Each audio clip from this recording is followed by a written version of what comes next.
What's up, everybody? Welcome to the Toma Tuito Boxing Show. A quick episode here just to acknowledge what's going on out at the Olympics in Paris as far as boxing is concerned. A wide array of boxers that showed up to represent both Mexico and the U.S. And these are the boxers that I'm going to concern myself with right now, just because those are the ones that I paid attention to. Marco Verde ends up becoming the first Mexican fighter to medal, to gain a silver medal, and for Mexico since 1984.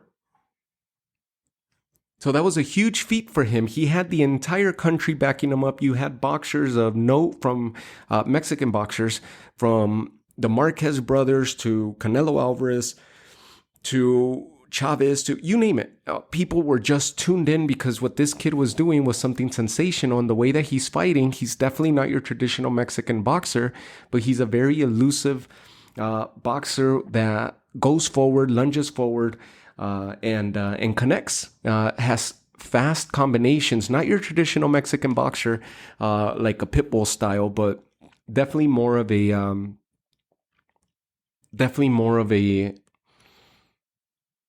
what would I say? He's not a counter puncher. He's just, he likes to create his openings by offense and by utilizing his offense. So yes, he does get caught quite a bit, and that was kind of his detriment, but he utilizes this different style, almost like a Vicente Escobedo used to. If you know that name, if you recall that name, Vicente Escobedo is one of my favorite amateur fighters, Olympic fighters, and then went on to be a pro, and I continued following his career. He reminded me a lot of that style, maybe even like a Jojo Diaz, that type of style where they lunge in. They're not scared to get hit. They're willing to accept the gambit and trade the gambit and get hit in order to gain something of note and land something of note. And that's how Marco Verde was winning. The fans would have fans on the stands, just standing, witnessing his fights. And the media throughout was just in full support of this young kid. And what he ended up doing was getting himself into the final matchup, and he ends up falling short to an Uzbekistan fighter. I'm going to bring up his name because I've had a hard time pronouncing his name, but I will bring it up here.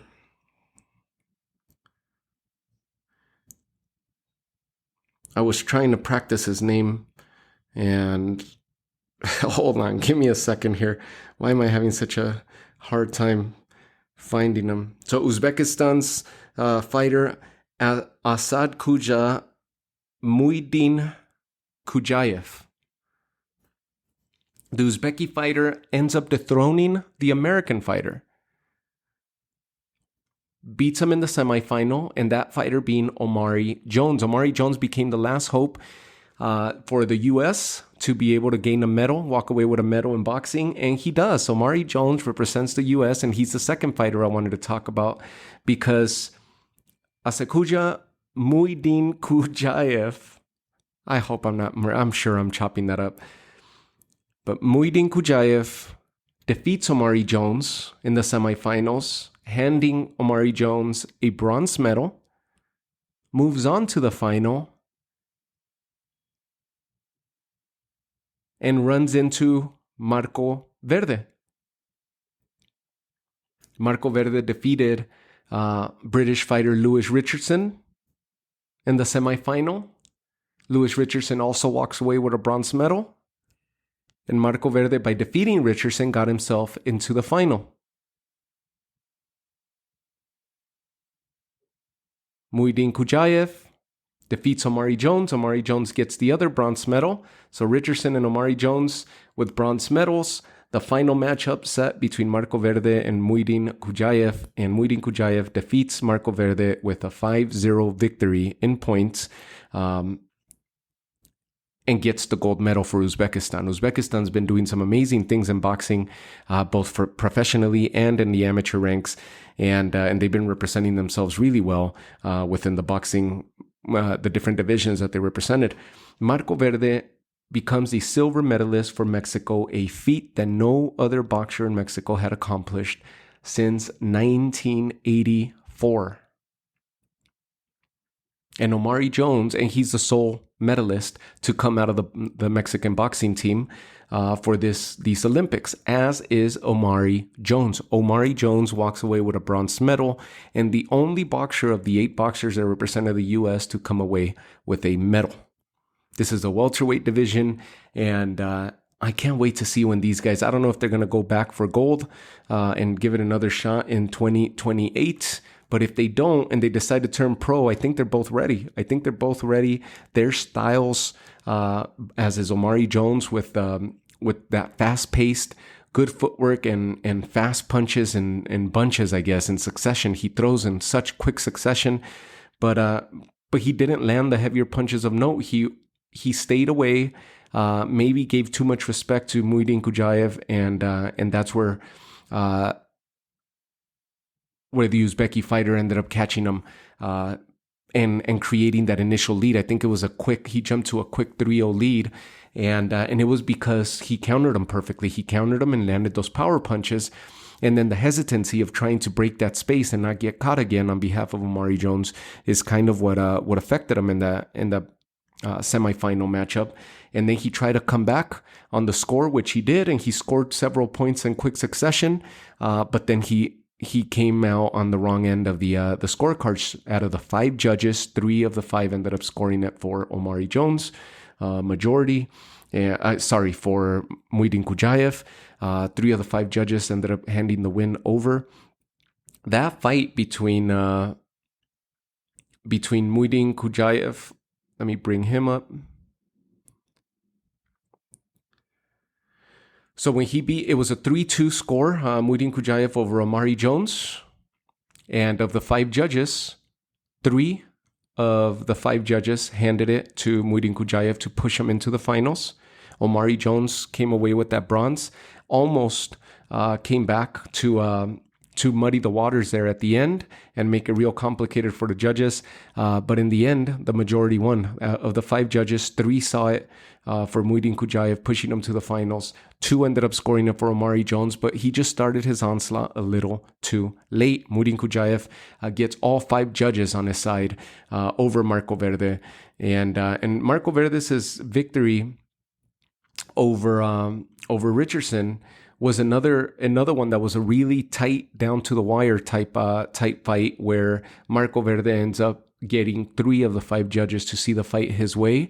And Lewis Richardson started good, and Marco Verde is just so quick at turning the favor over to him, or turning momentum over to his side, and by landing punches in quick succession. And there's lapses where nothing happens, or a lot of clinching and no scores happening, but then he goes in quick succession and either evens up the score or takes the lead.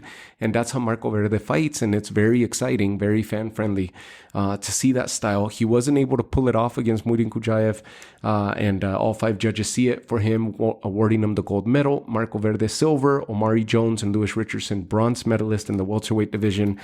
And so this is the scope that I wanted to focus on. Congrats to the Team USA and the national boxing team. Omari Jones is the only boxer to medal out of the 8 boxers that represented the U.S., and he walks away with a bronze in the welterweight division. For Mexico, the only boxer to come back with a medal to Mexico is Marco Verde, who won fans and the boxing world over with his heroic performances, and he walks away with a silver medal, completing a feat for a Mexican country that had not been done since 1984, and that is capturing silver.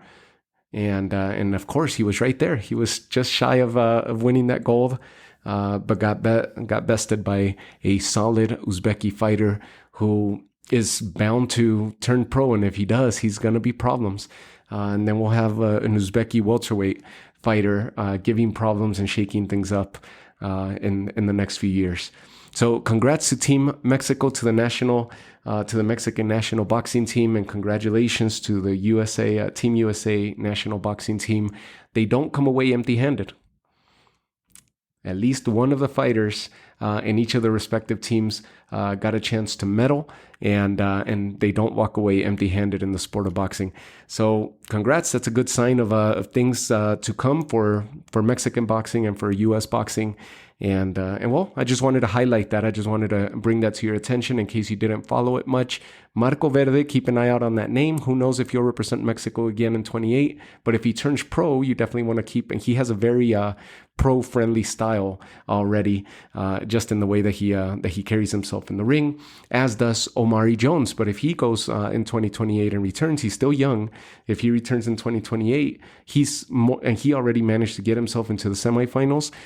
You could bet that he's going to find himself in the high ranks again, if not medaling even higher come 2028. If he turns pro, man, sky's the limit. And we've been seeing some really, really good Olympic fighters come out in recent years, and like Shakur Stevenson's and Mayweather, more recently Keyshawn Davis, Richard Torres. So there's a lot of fighters that have done really good for Team USA, and they're doing good in the pro ranks already. Stabilizing, not stabilizing, but positioning themselves well within their respective divisions. So that's it. Just congrats to Team USA Boxing and to the Mexican national boxing team for not walking away empty-handed and for basically holding it down out at the Paris Olympics. So just wanted to highlight that. Marco Verde, Omari Jones, keep your eyes peeled for them, and I'll catch you guys all on the next episode. Take care. Heck Cali, out with the Toma Todito Boxing Show.